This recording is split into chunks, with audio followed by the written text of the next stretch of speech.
আসসালামু আলাইকুম ওরহমতুল্লাহ। ফ্রেন্ডস, কথা বলবো ফেসবুক পেজের একটা পলিসি ইস্যু কিংবা এক ধরনের বলতে পারেন ইম্প্যাক্ট, যেটার নাম content is not earning. Recently আমরা আমাদের ফেসবুক পেজের মধ্যে একটা ইম্প্যাক্ট অপশন দেখতে পাচ্ছি, আর যেখানে ফেসবুক বলতেছে যে আপনার কন্টেন্ট অর্থাৎ আপনার পেজের মধ্যে কিছু কন্টেন্ট আছে, সেই কন্টেন্ট আর্নিং করার জন্য অ্যাভেলেবেল না, অর্থাৎ সেই পেজ সেই কন্টেন্ট থেকে আর্নিং হবে না। তো এখন এখানে এই বিষয়ের উপর আমি অলরেডি আমার 2 চ্যানেলেই ভিডিও দিয়েছি। তারপরে অনেক ভাই ব্রাদারের অনেক রকম প্রবলেম, কেউ বলতেছে ভাইয়া এখানে ওপেন হচ্ছে না, আর কেউ বলতেছে ভাই এই কন্টেন্ট আমি ডিলিট করতে পারছি না। বিস্তারিত দেখানোর চেষ্টা করব। অলরেডি আমার কম্পিউটার ওপেন করা আছে এবং আমি মোবাইল দিয়ে ভিডিও বানাচ্ছি, যেগুলো আমি স্ক্রিনে শেয়ার করার চেষ্টা করব। এখন বিষয় হচ্ছে, আমরা যখন এই ভিউ অপশনে ক্লিক করতেছি বারবার ওপেন হচ্ছে না। অনেকেই বলতেছে ভাইয়া ওপেন করতে পারছি না, তা আমি বুঝবো কিরকম করে যে আমার এই কন্টেন্টটা কোন কন্টেন্ট। তো আমি স্ক্রিনে দেখানোর চেষ্টা করবো কোন কন্টেন্ট। এখন এগুলো কীভাবে পাবেন, এটা কিন্তু আপনি চাইলে আপনার যে পিসি আছে অর্থাৎ কম্পিউটার আছে, সেখানে মেটা বিজনেস সুইট গিয়ে আপনার ওই পেজের কন্টেন্ট অপশনে যাবেন, গেলে কিন্তু ওখান থেকে আপনি দেখতে পারবেন এই আইকনগুলো, যে আইকনগুলো আমি দেখানোর চেষ্টা করছি। এরকম আইকন দেখা দেবে, কিছুটা ইয়েলো কালার, কিছুটা রেড কালার। সেগুলো দেখলে আপনি বুঝতে পারেন, আর ওই কন্টেন্টগুলো ডিলিট করলে এই প্রবলেমে চলে যাবে। আমি ভিডিওটা একটু লম্বা হবে, আমি বিস্তারিত দেখানোর চেষ্টা করবো, কারণ এই বিষয়ের উপরে 2-3টি ভিডিও দেওয়ার পরেও অনেক ভাই ব্রাদারের অনেক প্রবলেম আছে। তো এটা কীভাবে সলভ করবেন সেটাই আমি আমাদেরকে দেখাই। তো এখানে আমরা যখন ক্লিক করতেছি, এটা কিন্তু ক্লিক হচ্ছে না। ওকে, আমরা ক্লিক করছি বারবার, এখানে ক্লিক হচ্ছে না। এখন এটা পাওয়ার জন্য আপনার আরেকটা জিনিস করতে হবে, সেটা হচ্ছে আপনাকে পেজে আসতে হবে। আপনার পেজে আসতে হবে, আসার পরে এখান থেকে আপনার পেজ স্ট্যাটাসের মধ্যে ক্লিক করলেন। ওকে, পেজ স্ট্যাটাসের মধ্যে ক্লিক করলে এখান থেকে দেখবেন মনিটাইজেশন আছে, এলিজিবল টু মনিটাইজ আছে।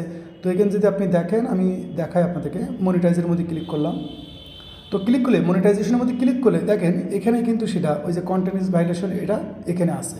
তো যদি এখানে আমি ক্লিক করি, তো এখানে দেখাবে যে আপনার কোন কন্টেন্ট। তো এখানে দেখেন একটা কন্টেন্ট দেখাচ্ছে, যেটা কিন্তু 2 নভেম্বরে এটা পাবলিশ করা হয়েছে। তো এখানে আমি ডিটেলসে ক্লিক করলাম। তো এই কন্টেন্টটা এমনি কোনো ইস্যু না বলো, এটা বলতে পারেন না যে এমন ভায়োলেশন, এরকম কিছু না। এটা হচ্ছে এই কন্টেন্ট থেকে আপনার পেজে কোনো ইনকাম হবে না, এই যে এই কন্টেন্ট থাকলে আপনার পেজের উপর বিশাল সমস্যা, এরকম না। এটা এক ধরনের পলিসি ইস্যু, অর্থাৎ ফেসবুকের কিছু পলিসি আছে, যে পলিসিগুলো এগুলো ফলো করা হয়নি। যে এই কন্টেন্ট যেটা, এটা আমি যদি এখন রিমুভ করে দিই, আমি অলরেডি আমার পিসির মধ্যে আসি এবং সেই ভিডিওটা আপনাদের দেখানোর চেষ্টা করব। তো আমি সেই কন্টেন্টটা সর্বপ্রথম ডিলিট করে দিচ্ছি। এখান থেকে আমি পিসিতেই আসি অলরেডি। তো এখান থেকে আমি সর্বপ্রথম করব কি, সেই কন্টেন্টটা এখান থেকে ডিলিট, আমি অলরেডি ডিলিট করতেছি।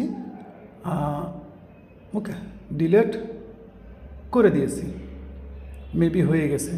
তাহলে আমরা একটু পেজটা আবার রিফ্রেশ করবো, কিন্তু বেরিয়ে যাই ফুল। বেরিয়ে গিয়ে আমরা করব কি, এখান থেকে আবার যাব, যাওয়ার পরে এখান থেকে নিচের থেকে গিয়ে আমরা এখানে দেখেন আর্নিং ইজ স্ট্যাটাস কমপ্লিট আছে, ওকে হয়ে গেছে। কারণ কি, ওই যে ভিডিওটা আছে, ওই ভিডিওটা আপনি খুঁজে পাচ্ছেন না। আপনি যে সিস্টেমটা দেখলাম, এই সিস্টেমটা করলে খুব সহজে দেখেন এখানে যে স্ট্যাটাসটা ছিল সেটা কিন্তু চলে গেছে। অর্থাৎ সেই কন্টেন্টটা আপনি যদি এইভাবেও না পারেন, তো আপনার মেটা বিজনেস সুইটের মধ্যে গিয়ে আপনি খুব সহজে কিন্তু এইভাবে ডিলিট করে দিতে পারেন। অনেকে বলছে ভাই ডিলিট হচ্ছে না, তো আমি যে সিস্টেম বললাম এরপরে আর কোনো সিস্টেম নেই। আপনি খুঁজে পাবেন না কেন, খুঁজে পাওয়ার অপশনও দেখালাম, ডিলিট করার অপশন দেখালাম, এবং এটা কমপ্লিটলি যেভাবে রিমুভ করতে হয় ফুল প্রসেসিং আমি কিন্তু একটু শর্টকাটে দেখানোর চেষ্টা করলাম। আশা করি বিষয়টা আর কোনো কনফিউশন থাকবে না। কারণ content is not earning is, এই প্রবলেমটা কিন্তু অনেকের ছিল, অনেক ধরনের প্রবলেম। কেউ বলছে ওপেন হচ্ছে না, ওপেন হওয়ার ব্যবস্থা দেখা দিয়েছি। কন্টেন্ট খুঁজে পাচ্ছিলেন না, কীভাবে পাবেন সেটা দেখা দিয়েছি। থার্ড পার্টি যে আপনি মেটা বিজনেস সুইটের মধ্যে যাবেন সেটাও দেখাচ্ছি। অর্থাৎ আমি কিন্তু এই ভিডিও বানানোর জন্য আমার কম্পিউটারও ওপেন রেখেছি আর মোবাইল দিয়ে ভিডিও বানাচ্ছি। ওই ভিডিওটা খুঁজে আমি জাস্ট রেখে দিয়েছি, যেটা আপনাদের স্ক্রিনে দেখানোর চেষ্টা করেছি। তো আশা করি যদি আপনাদের এই প্রবলেমটা আসে, তো আপনারা খুব সহজে এইভাবে ডিলিট করতে পারবেন। তো ভিডিও ভালো লাগলে, ইনফরমেশনফুল মনে হলে অবশ্যই ভিডিওতে লাইক করে দেবেন, এবং অবশ্যই আপনাদের যদি ফেসবুক বিষয়ে কোনো জানার থাকে, কোনো কিছু বিষয় থাকে, তাহলে অবশ্যই কিন্তু আপনাদের মূল্যবান কমেন্ট করে রাখবেন, কারণ আপনাদের কমেন্ট অনুযায়ী সেই রিলেটেড আমি ভিডিও বেশি বানাই। ততক্ষণ ভালো থাকবেন এবং নিজের খেয়াল রাখবেন। আল্লাহ হাফেজ।